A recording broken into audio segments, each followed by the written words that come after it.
Nomor 1, hasil penilaian akhir yang dilakukan oleh guru diketahui beberapa siswa telah memenuhi ketuntasan belajar dan ada juga siswa yang belum memenuhi kriteria ketuntasan belajar. Berdasarkan pada kasus tersebut, guru dapat melakukan tindak lanjut hasil penilaian yang dapat dimanfaatkan untuk beberapa hal.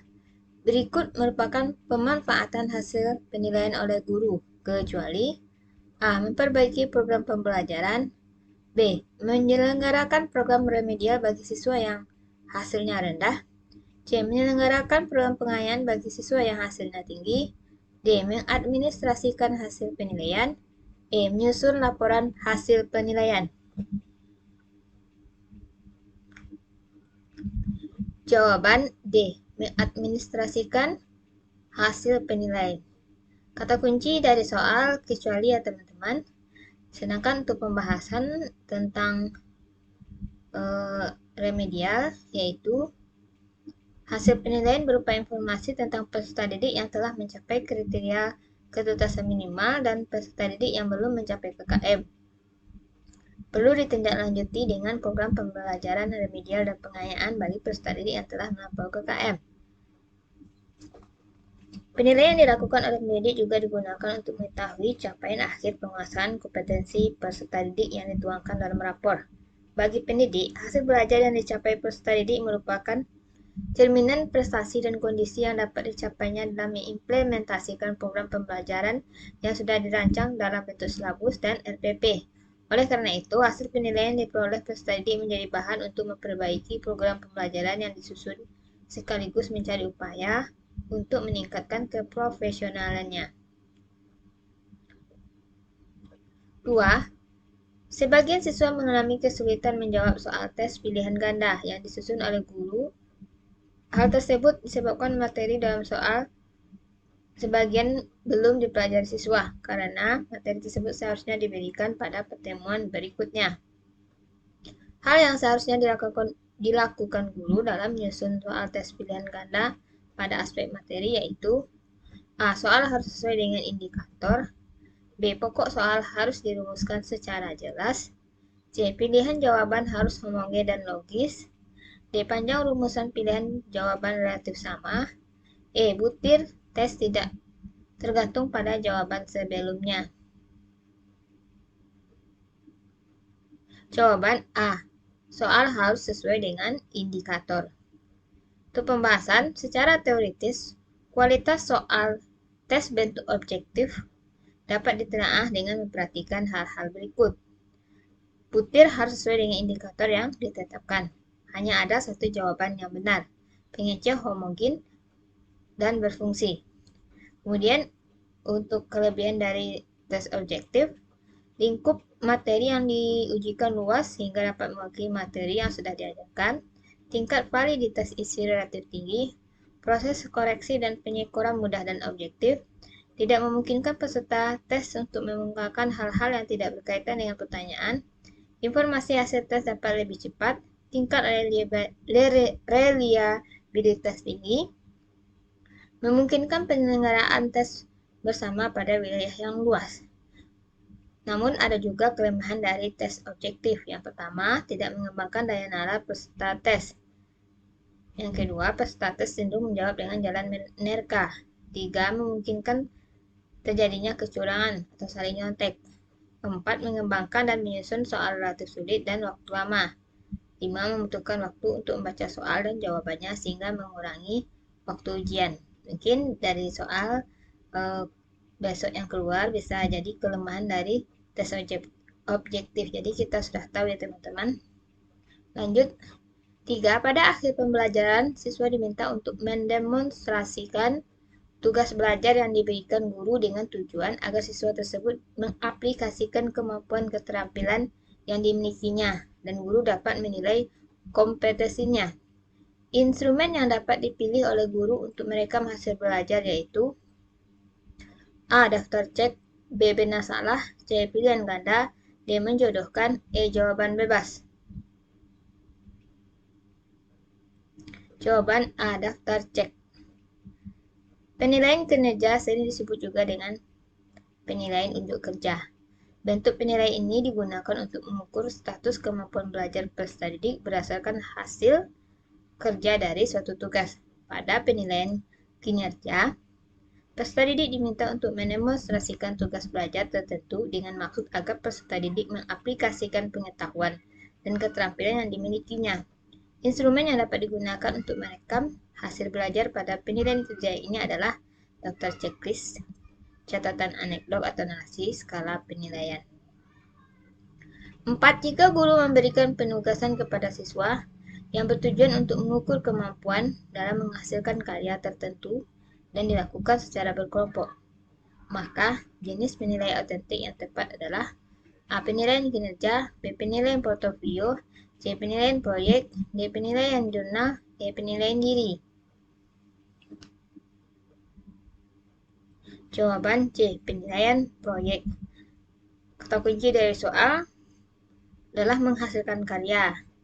Jadi karya yang dihasilkan itu adalah penilaian dari sebuah proyek, karena untuk menghasilkan karya berupa proyek.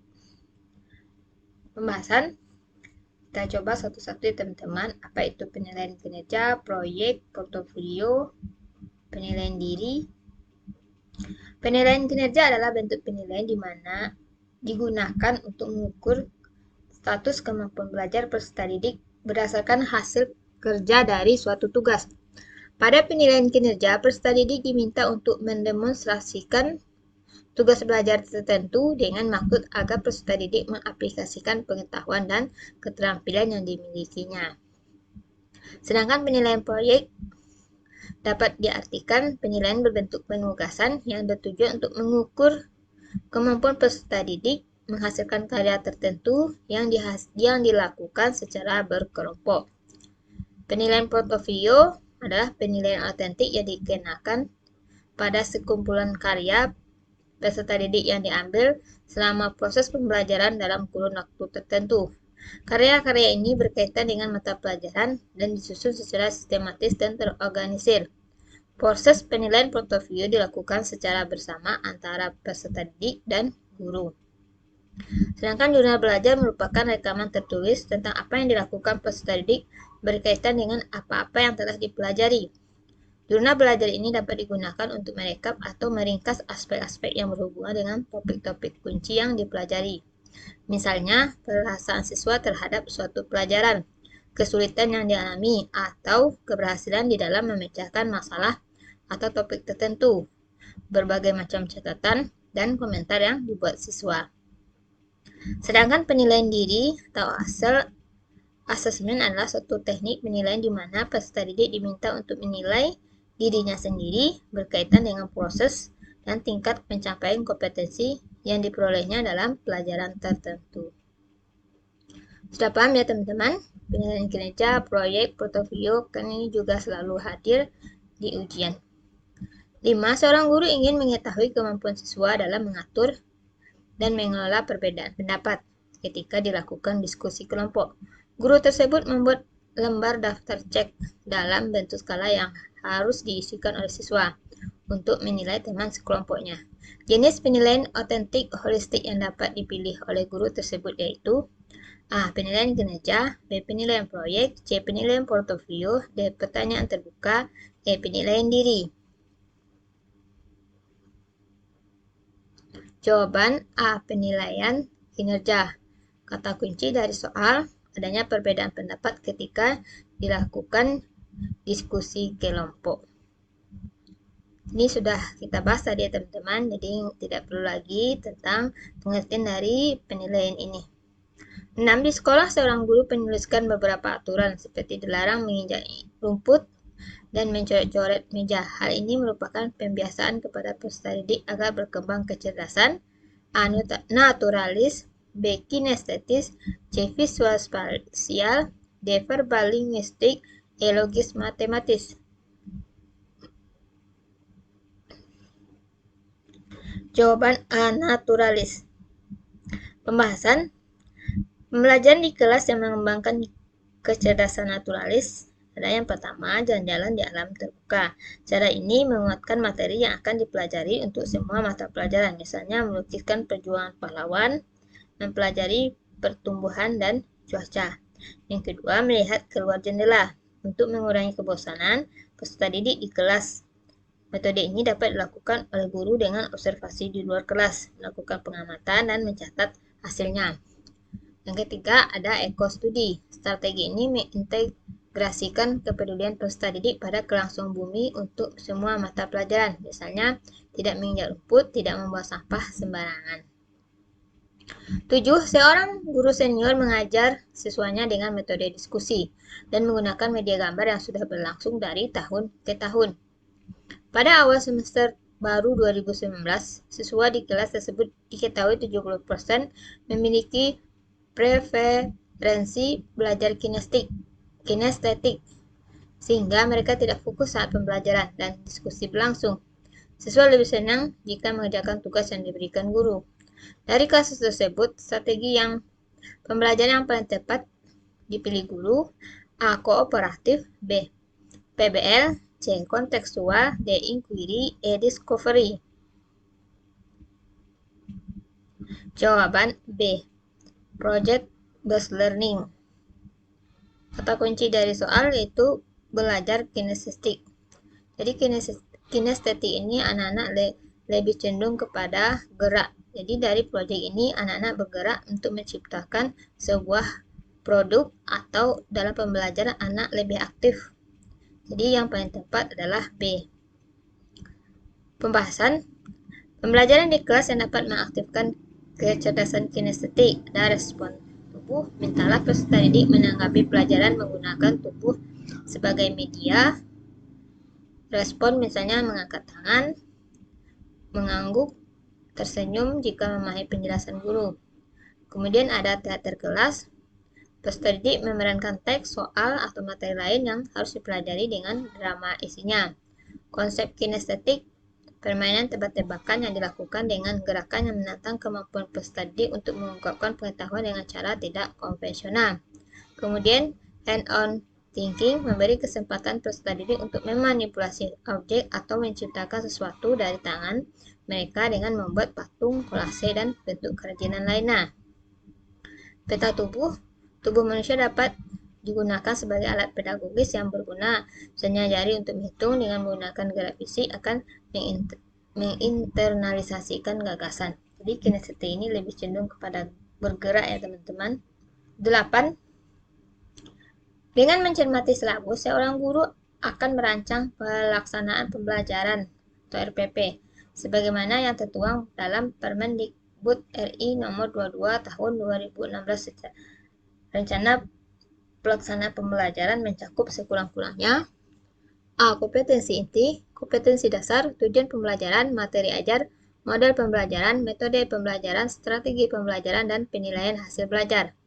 B. Identitas mata pelajaran, standar kompetensi, kompetensi dasar, materi ajar, model pembelajaran, metode pengajaran, sumber belajar, penilaian hasil belajar, dan bobot penilaian hasil belajar. C. Standar kompetensi, kompetensi dasar, metode pengajaran, media pembelajaran, sumber belajar, langkah pembelajaran, tes hasil belajar, dan kunci jawaban tes. D. Identitas mata pelajaran, tujuan pembelajaran, materi ajar, model pembelajaran, media, sumber belajar, langkah pembelajaran, dan penilaian hasil belajar. E. Identitas sekolah, identitas mata pelajaran, tujuan pembelajaran, materi ajar, media, sumber belajar, langkah pembelajaran, dan penilaian hasil belajar.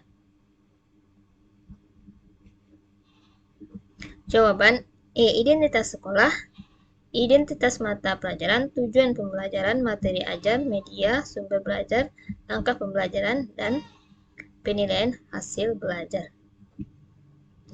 9. Seorang guru mencari materi dan media dari internet saat menyusun RPP. Materi dan media tersebut akan disampaikan dalam proses pembelajaran dengan maksud agar siswa tidak mengalami kesulitan memahami pelajaran. Langkah apa yang harus dilakukan oleh seorang guru saat memilih materi pelajaran? A. Mengidentifikasi aspek-aspek yang terdapat dalam kompetensi inti, kompetensi dasar, dan indikator. B. Menganalisis potensi peserta didik, relevansi dengan karakteristik daerah dan struktur keilmuan.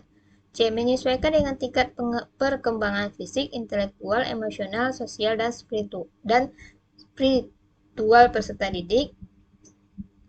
D. Melihat kebermanfaatan bagi peserta didik, aktualitas, kedalaman, dan keluasan materi pembelajaran. E. Relevansi dengan kebutuhan peserta didik dan tuntutan lingkungan, alat, dan sumber bahan, serta alokasi waktu.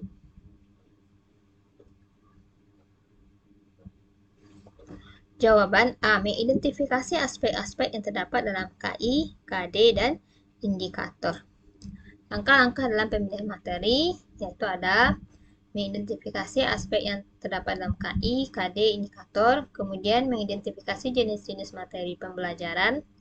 Yang ketiga, ada materi yang sesuai atau relevan dengan KD dan indikator, kemudian memilih sumber materi pelajaran. 10.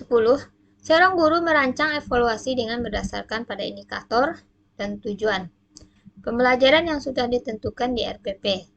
Evaluasi tersebut dilakukan untuk menentukan hasil dan kemajuan belajar siswa. Maka jenis evaluasi yang tepat dipilih oleh guru adalah A. Evaluasi formatif, B. Evaluasi sumatif, C. Evaluasi selektif, D. Evaluasi diagnostik, E. Evaluasi penempatan. Jawaban B. Evaluasi sumatif. Pembahasan evaluasi diagnostik adalah evaluasi yang ditujukan untuk menelaah kelemahan-kelemahan siswa beserta faktor-faktor penyebabnya. Yang kedua, evaluasi selektif adalah evaluasi yang digunakan untuk memilih siswa yang paling tepat sesuai dengan kriteria program kegiatan tertentu. 3. Evaluasi penempatan adalah evaluasi yang digunakan untuk menempatkan siswa dalam program pendidikan tertentu yang sesuai dengan karakteristik siswa. 4. Evaluasi formatif adalah evaluasi yang dilaksanakan untuk memperbaiki dan meningkatkan proses belajar mengajar. Yang kelima, evaluasi sumatif adalah evaluasi yang dilakukan untuk menentukan hasil dan kemajuan belajar peserta didik. 11. Saat merencanakan pembelajaran, seorang guru ingin menyederhanakan konsep, prinsip, hukum yang kompleks sehingga dapat memperjelas penyajian pesan secara tertulis. Media apa yang paling tepat dipilih oleh guru tersebut? A. Bagan, B. AP atau alat permainan edukatif, C. Flip chart, D. Foto, E. Gambar. Jawaban A. Bagan. Bagan atau chart seperti halnya media grafis lainnya, fungsinya yang pokok adalah menyajikan ide-ide atau konsep yang sulit disampaikan secara tertulis atau secara bagan yang baik adalah dapat dimengerti anak, mudah dan sederhana, tidak rumit dan berbelit-belit, diganti pada waktu-waktu tertentu agar tetap termasa juga tidak kehilangan daya tarik. Contohnya bagan organisasi, bagan alur siklus air.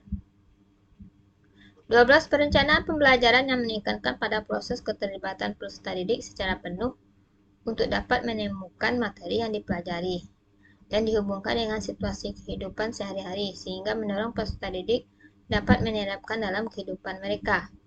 Pilihan strategi pembelajaran yang tepat yaitu A. Kooperatif, B. Inquiry, C. Problem solving, D. Discovery, E. Kontekstual. Jawaban E. Kontekstual.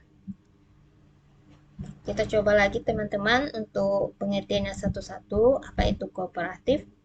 Kooperatif adalah suatu strategi pembelajaran yang terstruktur secara sistematis, di mana siswa-siswa bekerja sama dalam kelompok-kelompok kecil dengan anggota antara 4-5 orang secara heterogen untuk mencapai tujuan-tujuan bersama.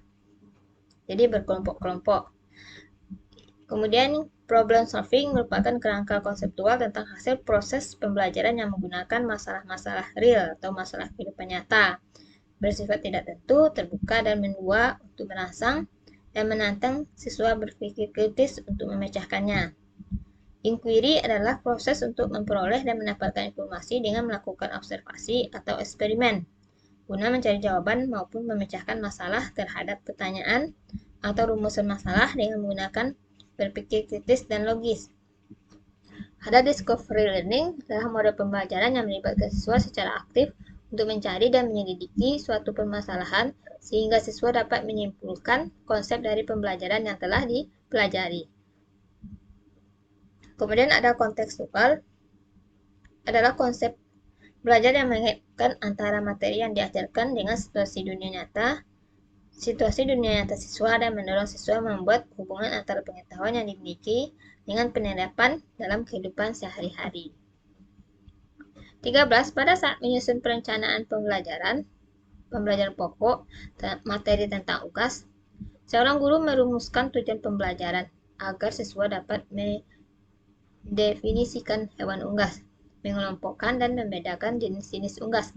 Adapun pilihan strategi pembelajaran untuk menjelaskan materi kepada siswa tersebut yaitu strategi pembelajaran deduktif. Berdasarkan tujuan dan strategi pembelajaran tersebut mencerminkan ragam pengetahuan yang jenisnya A. Fakta, B. Prosedur, C. Keterampilan, D. Konsep, E. Prinsip. Jawaban D. Konsep. Berikut ini adalah bagan mengenai jenis materi ya teman-teman. Fakta yaitu apabila siswa diminta untuk menyebutkan nama, kapan, di mana suatu peristiwa terjadi. Kemudian ada konsep apabila siswa diminta untuk mengemukakan definisi, membedakan dua hal, dan mengklasifikasikan. Jadi dari soal itu mengemukakan definisi tentang hewan unggas. Kemudian ada prosedur apabila siswa diminta untuk menjelaskan langkah-langkah pemecahan suatu persoalan menurut prosedur tertentu. Ada prinsip apabila siswa diminta untuk menjelaskan hubungan antar berbagai konsep sebab akibat. Ada keterampilan apabila siswa diminta untuk membuat sesuatu. Kemudian ada aspek afektif apabila siswa diminta memilih dan melakukan sikap tertentu terhadap suatu kejadian. Ada aspek motorik apabila siswa diminta untuk melakukan kegiatan menggunakan anggota badan. Sudah paham ya teman-teman? 14. Pada sebuah rancangan RPP tertulis contoh rumusan indikator kompetensi, yaitu menjelaskan kondisi operasi sistem dan komponen perangkat keras. Jika seorang pendidik akan menyusun menjadi tujuan pembelajaran, maka rumusan yang tepat adalah setelah melaksanakan proses pembelajaran melalui praktek, siswa dapat menjelaskan kondisi operasi sistem dan komponen perangkat keras berupa komponen input, proses, dan output. B. Setelah melaksanakan proses pembelajaran dan menggali informasi melalui diskusi, siswa dapat menjelaskan kondisi operasi sistem dan komponen perangkat keras secara benar. C. Siswa dapat menjelaskan kondisi operasi sistem dan komponen perangkat keras berupa komponen input, proses, dan output secara benar. D. Menjelaskan kondisi operasi sistem dan komponen perangkat keras, komponen input, proses, dan output tanpa melihat catatan. E. Setelah melaksanakan proses pembelajaran dan menggali informasi melalui diskusi, materi kondisi operasi sistem dan komponen perangkat keras secara benar tanpa melihat catatan. Jawaban B. Setelah melaksanakan proses pembelajaran dan menggali informasi setelah diskusi, siswa dapat menjelaskan kondisi operasi sistem dan komponen perangkat keras secara benar. Jadi prinsip dari tujuan pembelajaran setelah melakukan proses ya teman-teman, itu ada setelah melakukan proses, maka siswa dapat menjelaskan. Nah, itu salah satu kunci dari kalimat tujuan pembelajaran. Ini juga selalu muncul dalam setiap ujian. Di dalam unsur-unsur tujuan pembelajaran adanya kaidah ABCD, yaitu ada audiens, adanya peserta didik yang akan belajar, kemudian ada behavior, perilaku yang spesifik yang akan dimunculkan oleh peserta didik setelah selesai memperoleh pengalaman belajar dalam pelajaran tersebut. Ada kondisi yang berarti batasan yang dikenakan kepada peserta didik atau alat atau peralatan yang digunakan peserta didik pada saat dilakukan penilaian. Ada degree atau tingkat keberhasilan peserta didik dalam mencapai perilaku. 15. Pada rancangan pembelajaran terdapat contoh KD atau kompetensi dasar, yaitu mengidentifikasi jenis, sifat, dan fungsi bahan alam dari tanaman untuk produk karya seni rupa dan kriya, Maka rumusan indikator yang bisa dikembangkan guru pada tingkatan kognitif mencipta. C6 yang tepat adalah A. Mengelompokkan bahan alam dari tanaman pandan untuk produk karya seni rupa. B. Menyebutkan fungsi tanaman pandan untuk produk karya seni rupa. C. Menjelaskan sifat tanaman pandan untuk produk karya seni rupa. D. Membedakan sifat tanaman pandan dengan tanaman suji untuk produk karya seni rupa. E. Membuat produk karya seni rupa dari tanaman pandan. Jawaban E. Membuat produk karya seni rupa dari tanaman pandan. Untuk ranah kognitif C6 ini tingkat tinggi ya teman-teman. Jadi kalimatnya atau konsepnya mencipta. Jadi mencipta ada membuat, katanya membuat produk. Jadi itu mencipta ya teman-teman. Kita coba lihat lagi apa yang bagian C1, yaitu mengingat, menyebutkan, menghafal, mengetahui, menulis, memberi label. Kemudian ada C2, itu memahami, membedakan, menerangkan, mengartikan, merangkum, mengelompokkan, itu kata-katanya. Kemudian C3, menerapkan, melaksanakan, melakukan, melatih, membiasakan, membedakan, menyelesaikan, menggunakan.